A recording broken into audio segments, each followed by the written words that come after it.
road, kicking back old school tracks like damn. Can't get enough of this mode, like I don't even know where I am. Yeah, that's how we do it. We professionals get this all rolling. No, half the time we don't have audio. And we're like, shit. Well, I guess we're not gonna put it out. Happened like 3 times, maybe. Yes. That's realistic. That's not me busting You your failed to balls. mention you've done it 3 times. And No. Yeah, no. For more than a year. Yeah. How long have we been doing this? More than a year. Okay. Started like last May. All right, and this is our first guest. Yeah, under the new format. Which is pretty badass. Welcome. Yeah. Adam Booth. Yeah, Adam Booth. Yeah, sorry. Thanks, guys. Local entrepreneur and businnesuman. He's a local celebrity. He doesn't need an introduction, but this is awesome. Facebook warrior guy. Facebook warrior. Hey. Hey now. No, you know what? To be fair, I agree with, I would say 99.5% of what you comment or post, and I think it's awesome. You agree more with Adam Booth than you do with J.B. Pritzker. That's what you're saying, right? I mean, that's not a compliment. Yeah, that's not a very big challenge, but. So I was saying we have a ton to talk about tonight because, Adam, you are involved in so much stuff, of course. But let's kick it off with the not so fun stuff. Well, I don't know. To you, none of it may be fun. But so Tiff stuff, I don't want to beat it to death, but I do want to get your opinion because I've seen some things that you post, and I think you and I are on the same page. But you say it so eloquently. Oh, I don't know about that. Well, I just want to get your input because Brittany and I have talked about it a lot. Bob and I have talked about it. We've all kind of. Not to beat a dead horse, right? Because people get tired of talking about it if they're not interested in it. But people who are probably like to hear both sides. And I think your side is one that I really enjoyed listening to. So if you don't mind, give us like, are you involved in a TIF? No, I don't have any properties in the TIF zone. Okay. So I don't have skin in that game. Okay. But as a taxpayer of several properties, I feel like I do have a skin in that game. You do. Yeah, so we're all involved somehow, but maybe not directly as far as having properties in the actual districts, right? So what is kind of your overall take? I think in general, a TIF zone is a valuable tool for economic development in an area such as a downtown. Right. The key is you need to have a focused effort, and it just seems like we keep adding, we went from 1 TIF zone to 2. Oh, shoot, we need 3. Well, why don't we finish the first one before we start a second one? It is the hardest problem. And so it's like, because the thing is the TIF zone, the first one is yet to expire. Right. And there's no saying they don't extend it, which means all those gains from the increased assessed values have never went back to the local taxing bodies. Right. They continue to refund redevelopment, which is great to a point, but eventually you got to know when you're going to cash out from the table and say those monies need to go to the taxing bodies. Know when to hold them. Right? All All the rest of us that pay property taxes, we know that when the police agree to a new contract, we're going to see increased costs for police salaries. Yes. Where's that money come from? Right. We're going to continue to see, and it's not just city, it's school district. We're going to continue to see those dollars increase. Yep. And if we don't have as many properties paying into that pot, the bigger load falls on the rest of us. Right. And so it's, that's the tough part. I'm not anti-downtown. I'm not TIF. But do we really need a third one before we finish the first one? Before we see the fruits of the labor of the first one. Because they can't just, to my knowledge, cancel that one. It has to expire. I think it has to expire, but they can, like you said, file for renewal, which is a legislative act, if I understand correctly. But, it's like we're already really scraping the bottom of the barrel, if there is even a bottom, when it comes to pensions and police and fire union will say just we haven't all scratched of it. the surface of being funded. There you go. Okay, so we haven't scratched the surface of funding for it, but yet we're taking away from the general fund that does fund that, right? With the TIF. Correct. Okay. The current values of those properties are paying into that, but as they improve an area, it's not. Mm-hmm. I've made a lot of improvements on my properties. 100% of that money is going into the funds of the taxing bodies. Right. Mm-hmm. So I was joking with Jim Schultz the other day, and I go, man, we just need to create a Chestnut Street TIF zone for both him and I at Instant and me at the old ADM plant. Yeah. For all we've invested and just going. Bing, bang, boom. Yeah, I said we need one. I said we need one at 15, Cadbury Ridge, and I think Brett Austin said she did have something like that. I don't know what that is. I don't think that was that's full on some kind of development dollars. When you create all these little pods of this is my zone or this zone and that zone, ultimately you don't have the collective entirety of the city paying in to fund all the city and school services. So where do we stop? Yeah. And like I said, I have no problem with the TIF zone. Yeah. It's just let's finish the one we started. Let's try one. I think that's what I agree with. I'm not against it, but I would like to see. One of the things I said is I'm kind of a proof is in the pudding type of gal, and everyone that I talk to is saying, at the end of the day, when these TIF improvements come through, it is going to raise, the property tax value. It is going to raise the general funds when it's finally expired. It's just we've yet to see that, and I'm not saying I'm not saying it's not going to happen, but I do want to see it. Also, I want to see. I want to make sure that it's not going to have any negative.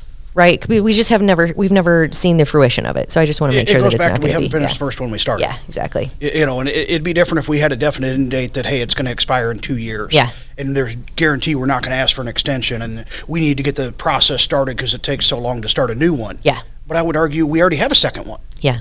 Why do we need a third one? Right. We already have a second one teed up and started. Right. So at some point, let's focus on those, and your current TIF zones are in the 6th Street area that they're really going to be focusing on. Yeah, lots of improvements. Focus on it. Yeah. Yeah, and we've got a lot of people who have sunk a lot of money into this already, and that's been good. And I mean, they've put a lot of their own money in it, but they've also gotten some benefits back. And at some point, I think we're going to see something out of that. But again, it's like, okay, are we going to continue to just do it all over town? And then are we going to see diminishing returns? So you start diluting the water, the pool. Right. And then you get people like me who's like, well, where's my TIF? No, I'm kidding. It's really just, not that. Yeah. But I don't know. Like I said, I don't want to, some people think I'm anti-downtown, and I'm more, what about the rest of the town that is paying their fair share of property taxes? Sure. I look at my tax bills. I look at a lot of others. And you cry? Yeah. You can admit it. Real men cry when they look at their tax bills. But it's one of those that, a lot of things are always revolve around incentives down here, but you've got all of us, I argue, east of 12th Street. Yeah. We don't get any of that, but we pay into it. Yeah. Whether it be whether it be food and beverage. How many food and beverage events have been funded east of 12th Street? Right. Versus how much money is generated east of 12th Street from food and beverage. Yeah, that's a good point. We've yet to see probably $1 spent east of 12th Street. Right. So there's one. Oh, east. Yeah, there's one. What? The big one.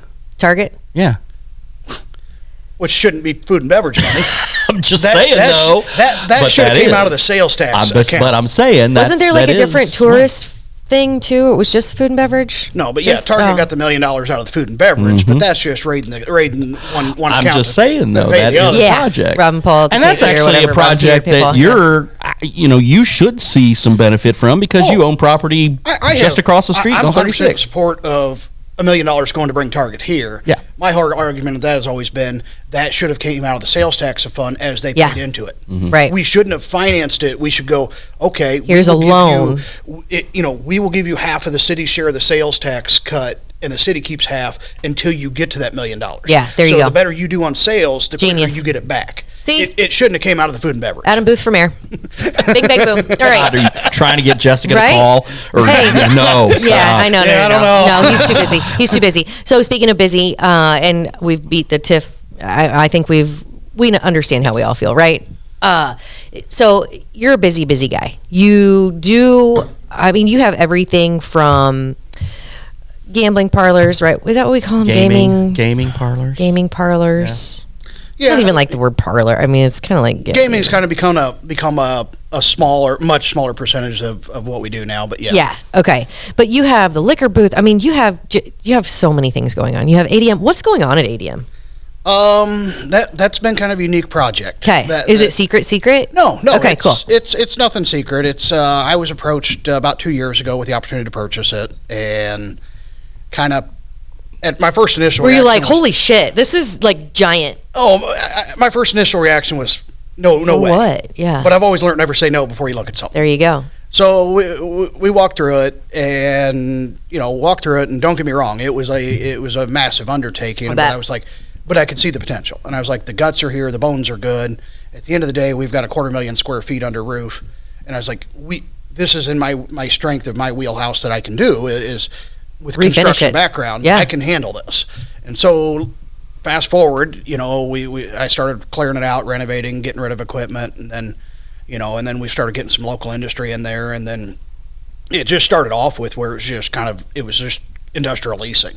Well, now we've transitioned to where I bought it for passive income. I joke with the wife about it. I was like, I bought it for passive income. Now I'm over there every day. Yeah. And I get reminded of that often. It's not very passive, but so at first we were just leasing out square footage to some local industries here in town and doing that. And then last fall I was approached by Knapide and a few others to undertake one of their projects, which is storing a lot of their materials, but also doing some lightweight assembly that they don't have. They don't have the room to do, or they don't have the excellent. They don't want. It's something that they're not going to do in their plant. Sure. So then I was honest. I go, I don't know the first thing about this, guys, and they're like, we'll teach you. Perfect. So you got the space, you got the acumen. Yeah. So awesome. We started that, last fall, and basically worked around the clock getting the space cleared out and ready, because we were going live with them January 1st. So. And I'm not saying we were 100% done, but we went live. There's sometimes it's better to shoot first, apologize later. Yeah. It's just at the end of the day, they couldn't extend the date, so the date was hard, so set, and we really didn't have but about 90 days to pull it together. Yeah. So, we went from a big empty building to 20 plus people working there after the first of the year. Yeah. And so it evolved from a passive income to where we've got, right around 20 now you're 20 employing people working there. And and they're helping they're out good local paying, companies. full benefited jobs. So, it definitely took a turn I didn't expect. And since then, we've already seen where I think there's a couple more phases of that growth getting ready to occur. Yeah. We're working with another local industry here in town we're actually rebuilding a lot of the conveyor and grain handling systems in the building, and we're going to start using those again. Okay. So it's been kind of a neat project. It's a labor of love. Don't get me wrong. It's not all rosy, but that is so interesting. This is why I love it, because I learn something. Every time I drive by there, I'm like, what the hell is going on there? I should have just reached out to you, but yeah. 30th Street's gotten a lot busier. Let's put it that way. There's a lot more trucks on 30th Street than there was a couple years ago. Yeah. Absolutely. I would say on average we probably have 15 a day, and I would say in the next 6 months we'll probably be up to 35 plus trucks a day. That's insane. Now, is Ellington School part of that or no? No, Ellington's a total separate part of that. We have more passive income. Ellington is passive. There you Ellington go. is passive. There you go. Okay.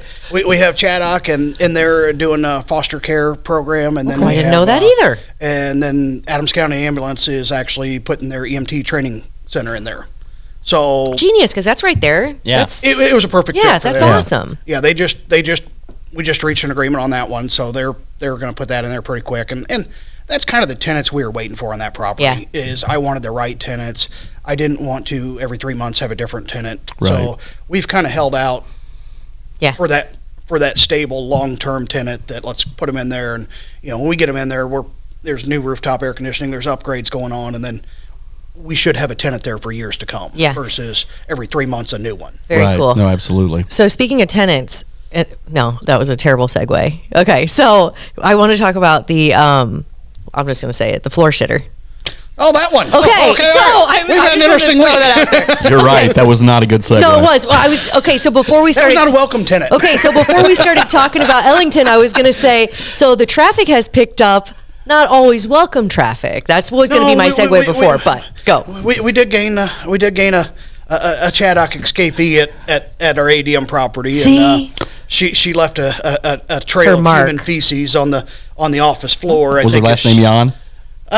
Might have been some relation. I don't know. Gosh, isn't that insane? But no, we've been kind of battling with that. It's about. But it's not one time, right? It's this multiple times. She had broke in 4 different times, 4 different ways, and then she was going to attempt the 4th time when we finally caught her for the 2nd time. Oh my gosh! We caught her the 1st time, and the joys of our juvenile system, nothing gets done about it. Yeah. And now.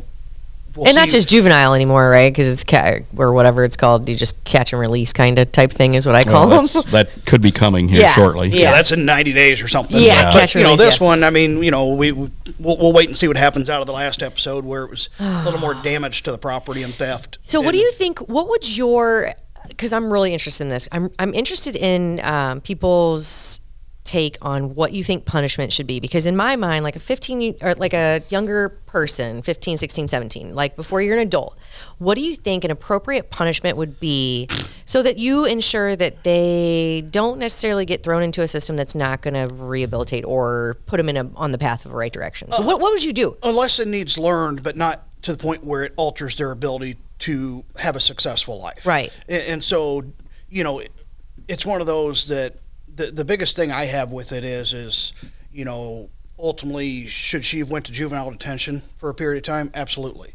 You break into an office building, you steal laptops, you crap on the floor, you do other stuff and destroy furniture. Yeah. That warrants a little bit of time to think about your decisions. Right. Yeah. But unfortunately, since they never charged them, she never generates enough points to go to juvenile detention. So then she continually gets released. Well, are you teaching them a lesson at that point? So can you do a thing where you're like, hey, I recommend her coming to clean up what she did, right? And then B, put some time in at my facility, working, doing something that like makes her kind of realize that probably don't want to do this again.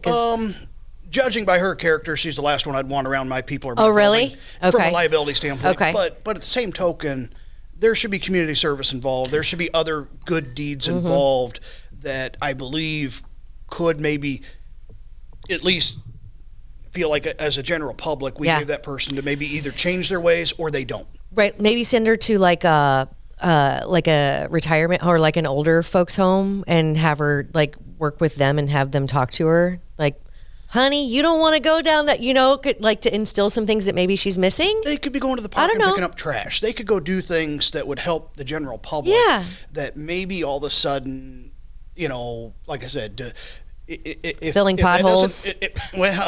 Maybe. I don't know if we have enough for those. Hey, maybe. Yeah. So let me get so she damaged your property. Yeah. She pooped in your floor. Pooped the floor, took a laptop, destroyed the laptop. Who does that? You couldn't file charges? You couldn't ask for charges to be filed? I've asked for, they've yet to be filed. We'll see if it happens. Okay. She's a Ultimately, juvenile, that falls to the juvenile state's attorney's office. Yeah. And, I've asked for it. We'll see what comes to, but I've asked for every possible charge because it isn't just, I shouldn't have to have my staff go in and clean that up. No, for sure. That's not the job they signed up for. No. We shouldn't have to spend 3 hours of our day for 2 days in a row last week rearranging an office instead of being productive. No. And so it's like, there are certain, I don't care if you're 15 or not. Right. I don't believe any one of us three sitting at this table would have done that at 15. Why? No. Our parents would have kicked our, Well, for sure. Do you think that just in your opinion, do you think it is lack of guidance? Do you think it's mental instability? Do you think it's a combination? So that kind of like goes into my, like, how do we rehabilitate based on what kind of the issue at hand is? Because I think there is a difference on, you can't just throw them into a system and expect things to happen, right? To fix any kind of problem. I think there's definitely some underlying issues that aren't just as simple as a punishment's going to cure. And so that's where I think we have to be very mindful as we go, what one shoe doesn't fit all when it comes to punishment. 100%. And so I think that in this girl's situation, I mean, the first time I was pretty nice with her. Yeah, I bet. You're a nice guy. I was like, just get her out of here. Yeah. Not so much now, because now you're over it. You've gotten to the point where now you're willing to break windows. You're willing to steal taking laptops. advantage. You're willing to crap on the floor. Yeah. And so it's, my patience wore thin. I gave you one free. Yeah. Fool me once. You're not going to fool me twice. Yeah, exactly. And that's with, if there had been some sort of punishment the first time, maybe that had been a deterrent. But there was no punishment, therefore, you think so? What are they going to do to me? Yeah, and my take was the first time I go, you know what? Clearly this girl has a lot of issues. Me asking for charges is just piling it on. Yeah. Maybe this will be her chance that she'll go, I need to change my ways. I need to figure it out, yeah. Well, here we are. It's 3 weeks ago the first time happened, and then last week she did it 3 times. Sounds like she needs attention. I think we need to send her to Grandma's house. I seriously do. Like, you need to send her to, my mom's house for one. My mom would definitely whoop her little butt into shape. But, I think maybe that's, there are some things missing. It's like some people, kids especially, it's almost like a cry for attention, a cry for help. So I think there's a lot of that. We could probably look at how we how we fix those situations. I'm not saying it falls on you. Definitely doesn't fall on you or the business owner or the community. But yeah, that's just interesting to me. And okay, so speaking of discipline, all right, we're rolling into the next one here real quick. This is another terrible segue, but bunny suit, man. Oh, the bunny man. Oh yeah. Which would you rather deal with, a floor pooper or a bunny stealer? Kind of 2 1 in the same, right? Because you got somebody stealing. It looked like they were stealing paper towels. What was that? Some buckets of coins. Damn. So those are big buckets of coins. They didn't get that much. Okay, well that's. Let's good. put it this way: the window cost more than they got. Ah, son of a bitch. So okay, so it's one of those that I mean, really not the smartest place to go break into, just because. And when we're talking how about much are you going to really get? The laundromats, right? That you have, so which is another, of course, business venture that you have, which is the laundromats, which they're always busy. They're very nice, and I've been to them. I've been to a few. Along with the liquor stores, wink, wink. But we don't judge. Yeah, right. It's Quincy. What? I mean, yeah. Thanks for the business. Yeah. So, but the laundromat, they're very clean. They're very nice. They're, as far as laundromats go, you want somewhere that you feel safe. Absolutely. I always feel safe there. Absolutely. Of course, they have gaming machines, which of course I like too while my stuff's drying. Gives me something to do. Yeah, he knows. Everybody knows I like gaming machines. But when someone busts in a bunny suit, okay, this made like Insider Edition, or what was the other news thing that it did? It went international. It did. It was so viral. I know we had several national media outlets reach out to us for okay to air the video. That is so crazy. I saw as far as I want to say it was Thailand and UK. Damn.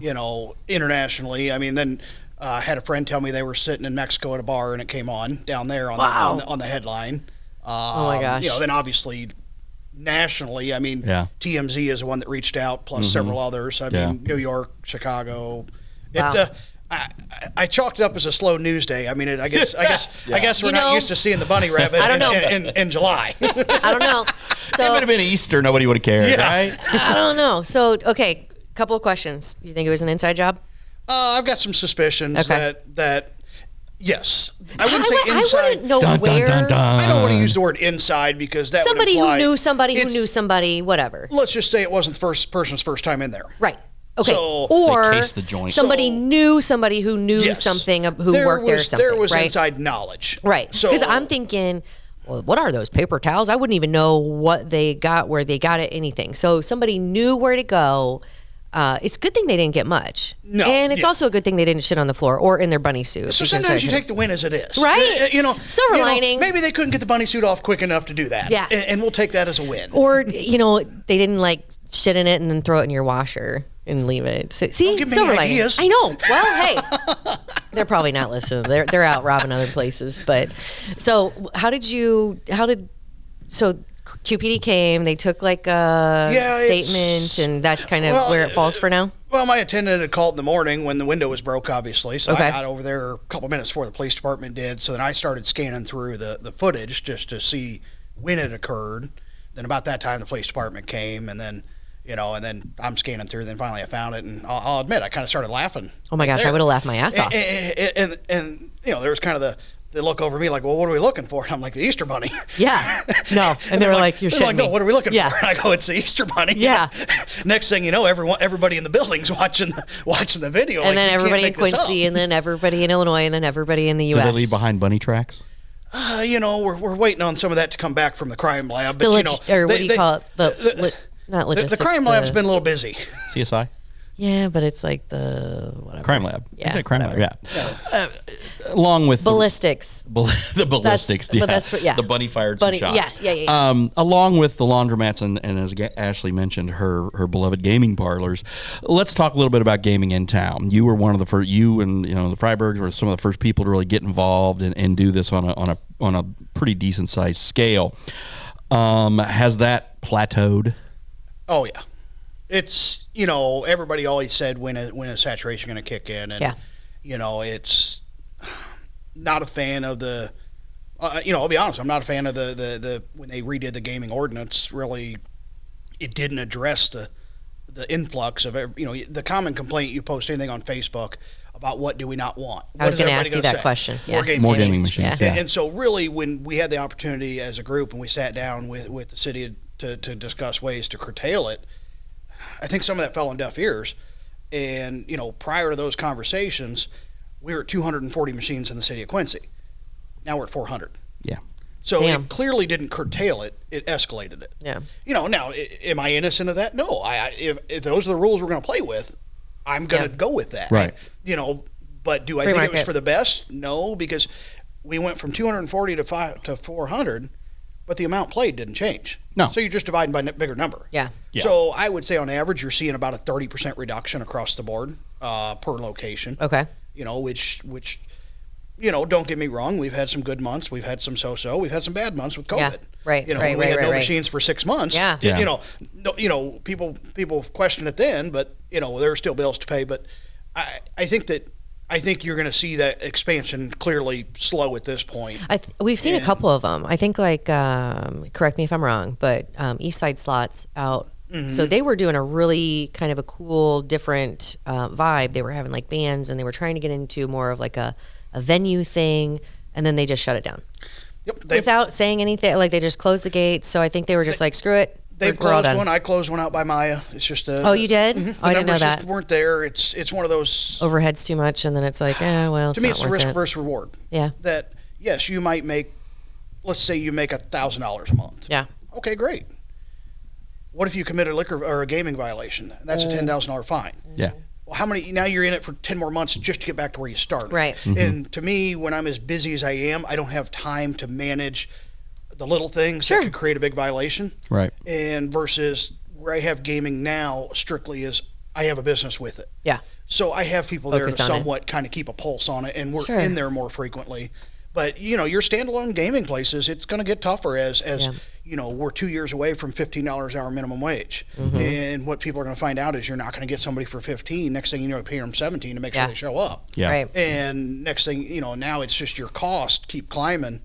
Yeah. And not just people, but your booze, and especially a lot of those places are giving it away, or not giving it away, but dollars and even whatever. 2 years ago, I didn't factor in utilities. Now the utilities. Oh, yeah. When you look at when you look at that, all of a sudden, one thing after another, and I think you're gonna. I don't think you'll see a massive retraction, because if you saw a massive retraction, then you're going to just see people get back into the game. Sure. But I think you're going to see it right size a little bit over the next year. Yeah. We're 6 months away from wages going up another $1. Yeah. And then we're 18 months away from going up another $1. Mm-hmm. And I think you'll see it get better, but it's still. My belief is I mean, you've got some solid establishments in town, and there's probably half a dozen of them. You named it, Freiberg's or Jackpot Maggie's and things like that. Mm-hmm. They've got a big enough following. They're fine, but I think some of your smaller ones, if you don't have a business to go with it, your overhead's going to eat you up. I think it's kind of also, not smaller, but the OGs, like the ones who got in the game right in the beginning. Yeah, because people found their favorite places or their favorite games. And when you get a new person or a new place in, people are like, oh, we'll try it out. But they always tend to go back to the OGs. We're creatures of habit. Yeah. And especially like locations definitely matter. And I found that out when I opened up the one at 44th Street. I thought, oh yeah, we'll be fine. Yeah. And, and there's some other ones that have opened up by people that have gaming as well, similar to me. And they've all found out, the new ones don't pull the crowd. They don't. As your original 10. Yeah. And, it's just the consumers are creatures of habit. Especially Quincyans. It is. So it's like, I saw it about 1.5 years ago, and I was like, the new ones are not getting the play that the old ones did. So you've got to have a kick-ass location now to maybe overcome that. Right. And I don't even know if that's enough, because, okay, why do I need to drive past 6 others to get to this one? Right. Yeah. I'm going to just go to the one I like. Sure. Yeah. Because I went to the one I liked because it's probably either close to your house or close to your work. Or you want a big bonus sometime there, and you're like, oh, that's my lucky machine. It has a certain machine, or a certain person works there. There's so many variables that as a new location, it's a tough one. Mm-hmm. And I've got one that's licensed that I just haven't been in a hurry to open because I'm not convinced the dollars are there. Yeah. Sure. And, it's just, does it change? I don't know. Maybe not. But and at the same token, the average consumer doesn't have the dollars to put in it they did when we had COVID money, bailout money. But when you look at grocery bills, utility bills, oh my gosh, and everything else, at the end of the day, there's still expenses that have to be Property paid. tax bills. So does maybe that person have $100 less to put in it? Collectively, that adds up in a year. Right. And I think that you're seeing that coincide with the massive influx of machines. Yeah. And it's... I agree. The licenses that you, like you said, the places that the one that you shut down, the one that you didn't open, do you have a certain amount of time where you got to kind of shit or get off the pot on those, or can you hang on to those? As long as you pay your license. Okay. And so it's like we just renewed licenses. I mean, the one I dropped, I didn't renew on, but if you're holding one, you can, as long as you keep your license current, there's no timeline. Mm-hmm. Okay. It's just when do you not want to do it? Right. I got a couple questions for you. So a couple may be relevant to like the community, and a couple I just want to get to know you a little bit and let people get to know you. Okay, so one, I'd like to get your thoughts on the Riverfront improvements, because you are a very smart guy, and I just want to hear. And are you born and raised in Quincy? Technically born in Springfield, but moved here at 18 months old. You're a Quincyan. So, you're a Quincyan through and through. Then I lived in Alabama for 5 years, okay. but moved back. And at the end of the day, my professional career is here. You're a Quincyan. Yeah. You bleed Quincy. Okay, so, your take on the Riverfront improvement. What do you think? I don't see it, to put it simply. Don't get me wrong. It'd be awesome to have something down at the Riverfront, but that boat sailed with the gaming. It literally. Yeah, that's kind of what brought it up in my mind. Had you had a casino down there, we wouldn't need to be going, can we develop the Riverfront? Yeah. It would have already been done. Yeah. The hardest problem with the Riverfront is there's no revenue component to it. Whatever you do there is strictly a cost component. Okay. There's nothing that's going to, it's not like, say, you went and built a sporting complex and you have gate fees, admission fees, team fees. That was going to be another things question. Like that. Yeah. So it's like at the Riverfront, are you really going to convince somebody to drive up from St. Louis to come look at our Riverfront, eat dinner, and stay in a hotel? Probably not. Probably not. I mean, are you gonna spend 2 days looking at the Riverfront? Yeah. No, you're not. Now, if they're coming could here, you spend 2 days for sports? Yes. So that was another one of my questions. So if they're coming here via boat to watch a game at our awesome sporting complex, that's another story, right? Well, that's awesome. My take is the Riverfront is something you do if you've done something else to create the draw. So if you create the Riverfront or the revenue, right? Well, it's both. You've got to have the people to use it. Mm-hmm. If you create the draw, such as, say, a sporting complex, whether it be more baseball, soccer, basketball combined, whatever all of it, may be. volleyball. All of it. Oh, absolutely. Yeah. And indoor, outdoor. Now you put 500 families in Quincy on a weekly basis. Mm-hmm. Now you go, let's do the Riverfront. Because 100%. Are they going to go down there for an afternoon? Yes, they would. They might. And you're kind of okay that there's not a revenue component, because you're getting them from the hotels, you're getting them from the food and beverage tax, you're getting them from every sales tax component. Yep. But you could go spend $40 million on that Riverfront, and I don't care who you are, have we really changed anything? Thought about it, yeah. And I will say I was a proponent of the Riverfront, just because I know there's so much potential there. But what you're saying is exactly, I think, kind of how I feel. We need to be able to justify it through funding before we use that as a funds. You need something to build draw. a snowball. Yeah, right. Exactly. Yes, thank you. And so, if you took that same $40 million and said we're going to build a massive sporting complex, say on the east side of town where there's acreage, mm-hmm. You could probably get corporate sponsors. You could get a lot of involvement. Butts and seats, heads in beds, man. That's what it would do. At the end of the day, I mean, my wife travels the country, not just the region. I was going to ask you about San Diego. They were in Atlantic City before the 4th. Yeah. They were in Minneapolis last weekend. When I don't even want to know how much you spend on a weekly basis. I don't ask. Don't ask. But it's better not to ask. If you want to talk about the ability to bring tourism to Quincy. Yeah. That's a game changer. That is a game changer. And pun intended. I don't see where you're going to go on a Saturday, have 400 tourists at the Riverfront. No. You might have a couple hundred people, but they're nothing against locals, but that's not a hotel stay. Yeah. That's not any extra spending. But you go do a sports complex or something. That's you get restaurant revenue, you get hotel revenue. I mean, I contend that if we put a decent sized amphitheater down there, that would be something that could draw some people. But you got to have the money to get the acts. Right, but I'm saying, you look what Scott Edlund's done down here. Which is so badass, yeah. At 4th and Main, and on that little bitty grass lot. So, if you could do something like that on the riverfront where you put a little, I mean, you don't have to put a big steps. Baby steps. Yeah, you don't have to put Riverport down there. We don't have to cut the bridge in half and then draw it up another place and then have. I mean, I think all we need is a Muddy River trolley or what I keep saying. Trolley. I'm telling you, nobody wants to walk up that damn hill. You're right. The hills suck. Nobody wants to walk up that damn hill. That's always going to be the problem and the difference between Quincy and Hannibal, aside from the fact that Hannibal's just got all the old Mark Twain stuff down there. The other fact is you just walk straight. If you want to go see the river, hey, let's go see the river. The terrain. Nice the flat. terrain. Nice flat 2-block walk. Well, here, you can get down there, but good luck getting back up. Yeah. My big thing, you know, there's always the tourist boat, you know, the boats. Like the dine and Viking, whatever. Viking cruise ship. But I'm going, are they going to pick to stop in Hannibal or Quincy? Yeah.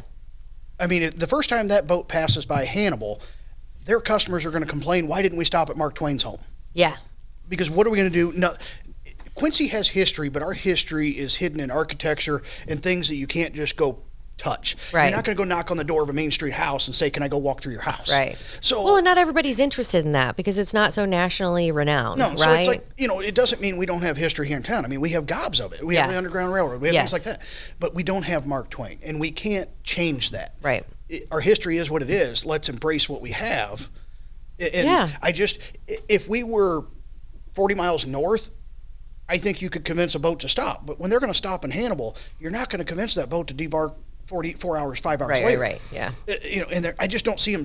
They're going to skip Hannibal the first time, and that company is going to get calls to corporate going, we had customers threatening to not rebook because we didn't stop at Mark Twain. Why did we go right by it? But I do think the sporting complex, I mean, because I've said in the past, there are certain things that Quincyans are very passionate about. Sports, drinking, religion. We're a sports town. Yeah. Plain and simple.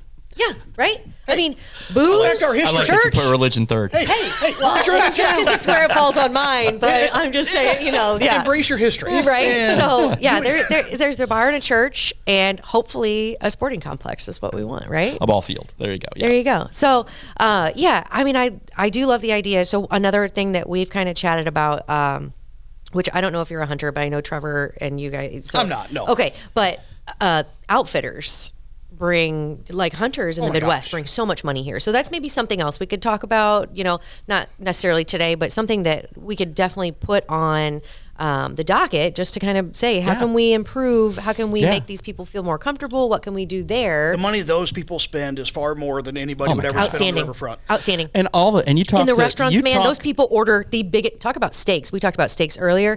Those guys order the biggest, the best, with a lot delicious of the people steaks. that come here for the outfitters, you've got some of them that will burn their entire year's vacation to come spend 2 weeks here, and they are going to spend and live large. But you talk about the we guys. We see it at the liquor store. We see them when hunting season rolls around. We see that at the liquor store, that boom. And obviously they would at Game Masters or Farm and Home as well, and clear down to the restaurants. Absolutely. That you've got 6 or 8 buddies that are lifelong friends coming to here or Pike County. They're going to make a week or 2 weeks out of it. How many guys that have been at thousands. Heartland Lodge who've said, "Oh yeah, I was down there with Adam Wainwright, or I was down there hunting with whoever," and all these pro athletes who come here to. Pujols has been down there. I mean, all that thing, and there's some of those in Adams County too. I know Pike County's got a little more cachet, and a few other places that are they've got down there built that are really nice. We're still we are. This area is the deer hunting capital of the world. So I think that there is some marketing. There's some opportunity be a good use there. Of that food and beverage money. There you go. I think that's a great opportunity. I do. We are. If we can't get it repealed. Well, there we go. But okay, so just a couple of questions. I have one interesting. I just see like random questions every once in a while. Okay. This may hit a little close to home since you've had to deal with the shitter and the bunny, whatever. But if you saw somebody dumping a heavy, large trash bag in your trash can or dumpster, what would you do? I mean, if I actually saw him doing it? Yeah. Well, we're going to take him up on that. Okay. So you're going to have words? Yeah. What would you think is in that trash bag? Obviously, I'm not going to assume the worst, but I don't know our court system. I do. Well, I mean, I'm lately, like, oh my God, it's a dead body. I'm not messing with these people. Lately, with our court system, I mean, you'd think we're a criminal-ridden town after the last couple months. It's not funny. It's not funny. But I just saw this random question. I was like, I'm going to ask because I know my answer. I'm like, I'm just letting them do it because I'm not going to. You want to know? I don't want to know, A, and B, I do feel like people are getting crazier, and I don't mess with crazy. So I'm like, I'm just gonna let that. Nope, you do you, and I'll chat at you later. What about you? What are you doing? I'm not crazy. What are you talking about? Shut up, Bob. You are crazy. But what? Okay, are you going to see them? Are you going to confront them? Would you confront them? Is it daylight? Car there the other night. That's a good question. Was it daylight or night? I don't know. Does your answer change? It does. Okay. It does depend whether it's 7 o'clock by myself or 3 in the morning. Yeah. All right. Okay. Well, I'm asleep at 3 in the morning. At 3 in the morning, I'm not there. All right. Unless the bunny rabbit's breaking in again. All right. Yeah. Let's say it's midnight. Like my dumpster here, the dumpster that we use I here. don't know. Could be like somebody just dumping something like in your. I don't know. In my house. Okay, if somebody was putting something in my. Okay, it's Friday. It's okay. For some reason, I put my trash out on Thursday night for Friday morning. Yeah. And I walk out there to take the dogs out, and I see somebody putting something in my trash can. Big, not just something big. I'm like, hey, what are you doing? That's what I'm gonna say. Oh, really? I'll be still on my porch. Don't have my killer dogs with me. Yeah, though. they are. So killer. there. And. But I guess. But again, if it's like, I just got a bag of trash, sure, I don't care. It depends how big he is or she. Yeah. See, there's a lot of things that come into it. And see, that's where the intelligence come in, because I'm like this. Y'all just dump whatever you want in mine. I will be dusting for fingerprints because I am CSI. That's what I say. What if they put a grocery cart in your driveway? I will shoot somebody. Ashley, I learned, though, it's not about the fingerprints anymore. No, it's about the bunny prints. It's about the DNA. Prints, the DNA. DNA, that's right. We learned that with the bunny rabbit. It is DNA. Yeah. All right. Because I asked about prints, and I got corrected on that. We've learned about that a couple different Did they find any DNA? Can I ask They've sent it off, but I would assume it's not a priority at the crime lab. Yeah, probably not. They're like, oh, this bunny's clearly dangerous. Yeah, I would assume it's not a priority. So. All right. So one more question. This isn't really a question, but your lovely wife, who is one of my favorite people in the history of people, we would be remiss if we didn't mention her, right? So, Jessica, I went to high school with her. How did you guys meet? We've known each other clear back, I want to say freshmen or so. Yeah. So, I mean, we had the same social circles through high school. All right. You know, I was a little more wild. She was a little more behaved. But, really? You know, I feel like when I first looked at you guys, I was like, she does come off as a little shy, reserved, whatever. So do you. But I've seen you in action at the Abbey. That's right. So I knew immediately. I was like, oh, she's so shy. But then I got to know her a little bit more. I was like, you guys are really well matched. It works well. Yeah. You know, and I couldn't do what I do if I didn't have that support. Right. You right. know, and so a lot of people are like, man, you got a lot on your plate. And it's like, I couldn't do it alone. Yeah. I mean, she cleans up a lot of my messes. Yeah. God bless her. You know, I know that feeling. Yeah. I got one of those. Yeah. I'm the visionary, so sometimes I pull off a plan without thinking of the consequences, and she's left dealing with the consequences. So really, you know, I'm the dreamer. Okay, which and of course, again, we would be remiss not to mention Harvey's. Okay, so I got involved with Harvey's before we did. Yes, which is one of my favorite gigs next to Muddy River News, of course, but. Trevor reached out to me and was like, hey, would you ever consider this? I was like, I don't know, man. Have you ever seen me on camera? Because I've never seen myself, but I'll give it a shot, right? So you guys came in. Harvey's has been in business for, do you know how long? 75 years. Yeah, so long. If you haven't been, of course, it's a beautiful store. It was started with Trevor's family, right? And his Did you just ask how Yeah. long they've been in business when you say it on a commercial that runs on Muddy River News on a frequent basis? Do I say it? Listen, vodka. All right, vodka. So, okay, Trevor's family started it. You guys purchased it this past year, is that right? Yeah, 2 it years would have ago? been just about a year ago. Okay. A little over a year ago. How's that going? Going well. Okay, so Jess runs that, right? That is all Jess. Yeah, she does a really good job. Yeah, it's they wouldn't want my design ideas in there, so I'm really not welcome to contribute to that conversation. It's beautiful stuff, man. Every time I go in there, I'm like, oh God, just don't look around, Ash. Don't look around.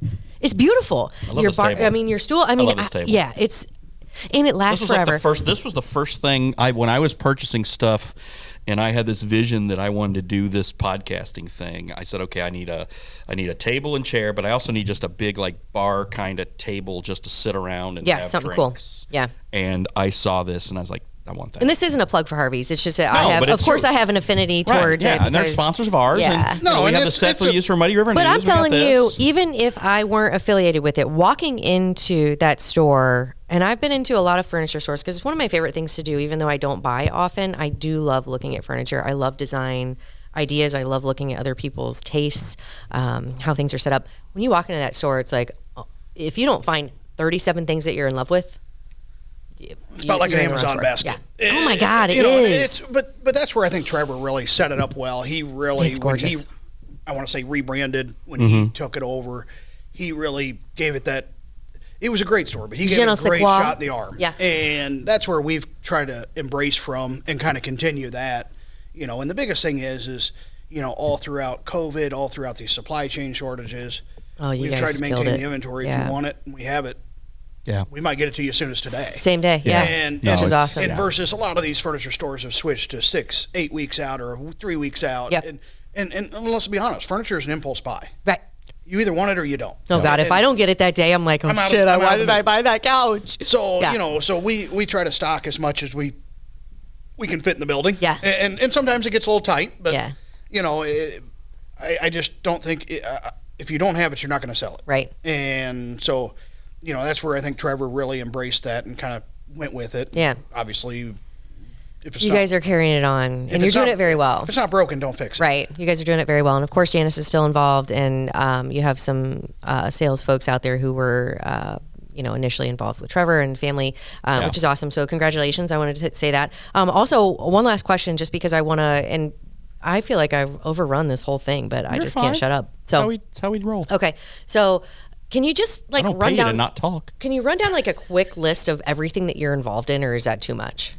I just want to I want to make sure that I'm not leaving anything out because I honestly almost forgot about Harvey's. No, I mean we kind of touched on them all. I mean, you've got the 2 liquor stores, 2 laundromats, Harvey's, and then you get into the ADM, Ellington, the monstrosity of that changes by the week or the day or the month, but that and a family and dogs and we've got that, and so it's been a fun ride, awesome. And it's we're enjoying it. Good. Now, okay, so hobbies. I know you don't have a lot of time, but you got any hobbies? Roll damn Tide. That's it. That's right. That's his hobby. Okay. Is that it? College football. That's his hobby. All right. It is Roll Tide. Oh, yeah. So what's the other one? There's War Eagle. Is that it? Are you talking about Alabama? Alabama Auburn? Yeah. That's our big rival right there. Okay. All right. No, I don't know. So college football is clearly the fall season is my time. Otherwise, I mean, it's. Don't call him when Bama's playing. Yeah. It's just I won't respond. Yeah. No. So, all right. That's okay. I'm already bad enough with text and phone call responses, but you're not going to get a response during a football game. Let's put it that way. No. But no, I mean, we need to work on the other hobby part. I mean, it's, for me, it's the challenges of what can I do next. Work. But, that probably comes from your dad. That would be my dad, but I don't. You guys are busy. I want to enjoy it. Yeah. But excellent. You just gotta. There's just times where you just gotta like I do with Ellen. You just gotta hand Jess the phone and say, you put this in your purse. I don't want to see it for a day. Yeah. Let's do something, and then you can worry about tomorrow. I think they call that work-life balance. Yeah. Good luck with that. Yeah. And don't get me wrong. I enjoy it, or I wouldn't do it. Right. But also, you don't want to be 20 years from now being, I wish I would have done that or that. Right. So time already seems like it's just flying. It is. Yeah. I think that's it's just a thing about getting older. Bob can probably tell us more about that, but time kidding. flies. Yeah, it does. It does. I was thinking about it the other day. I was like, wow, Dad's been gone for 6 years, and I'm like, and it's like, all right, hold on here. Yeah. So and we've been hiring some more people around us to somewhat shoulder some of those responsibilities because can't do it all. Right. I don't like to delegate, but we've got to. And I think that you've built up enough. Of course, it's probably never going to be enough in your eyes, but I think you definitely have a legacy in Quincy. And I applaud you for that. I know it's not easy. I know that you work your ass off. I know that, you guys, you and Jess and your family collectively, you put a lot of blood, sweat, and tears into everything that you do, and I appreciate it. I know. As do I. Yeah. We will. If we do something, we're gonna give it 100%. We're gonna put our efforts into it. It's obvious. not like we're just waving a magic wand. Right. I mean, so everything's a labor of love. Yeah, and giving back to the community, and of course, you're a patron of many bars and restaurants, and you are giving back, and it's, of course, coming here and chatting with your pals here at Muddy River News. I mean, we appreciate it. It is, and they were Liquor Booth Harvey's. Oh, yeah, were two of our initial. They were two of our initial. I mean, but the when thing we is, didn't have one person on our reading our website, these guys took the leap of faith and said, "Yeah, we'll back you." And it's proven out. As we do things within the community, a lot of times I'm a big believer of do it locally. Yeah. So when I look at my shopping habits, if we're buying stuff even for the ADM project, right, can I get it locally? Right. We're using local contractors, so it's like it's all about keeping it in the community when possible. Yeah. You know, and so it's like because I expect those same people, I see them at my store, so it's only fair if I go return the favor. Yeah. You know, and so it's. You scratch mine, I'll scratch yours. Yeah, hell yeah. But that's what makes the community go around. And anytime you can keep that dollar in the community and recirculate it, absolutely. You know, we all benefit from it. Love it. You know, that we're pretty adamant on doing that. Yeah. When all possible. I love it. I love it. I also love that you took the time to come here. I know, again, as our first Club Muddy guest under this new format, we were probably like, what the hell am I getting myself into? I hope we didn't scare you away, because we'd love to have you back. At least I go down as the best so far. Yeah, boy. We got some good ones coming up, but you'll fit right in. Awesome. Give me my moment. Yeah, you got your moment. I'm going to get you your own little bobblehead back here as the first guest. You got mine, you get yours. Give me my moment of glory. Come on. Yes, absolutely. Well, we're gonna wrap up, but I'm going to let you not get in trouble first, because you went this whole thing without mentioning Deuce. I love Deuce. Yeah. Okay. So we do, of course, if you haven't seen it, we do a segment at the liquor booth where we get to try various cocktails, generally before holiday beers. weekends. Yeah. We kind of like want to shoot it early in the week, so at midweek we can say, hey, go to the liquor booth and get your 4th of July, whatever. Yep. You know? And there are always some specials, or at least some, special, like I had vodka from there today. He, of course, has Twisted Tea. He has beer from there. So Muddy River is founded a little bit on the liquor booth and the booze that comes from there. They're hand in hand. Yes. Here. So, thank you to Deuce. Thank you to you, Mr. Deuce Booth. I think this is, and he enjoys when you guys join. And I mean, we have a good time. This winter, when I was busy on the ADM project, I think I went 6 weeks without stepping foot into the liquor store, and he kept the ship afloat. He does it. He does it really well. It was almost like I had to figure out which key worked for the building when I finally came back. Although that Snoop bobblehead should be up there, and we didn't win that. Yeah. So I have an issue with Deuce on that. Well, that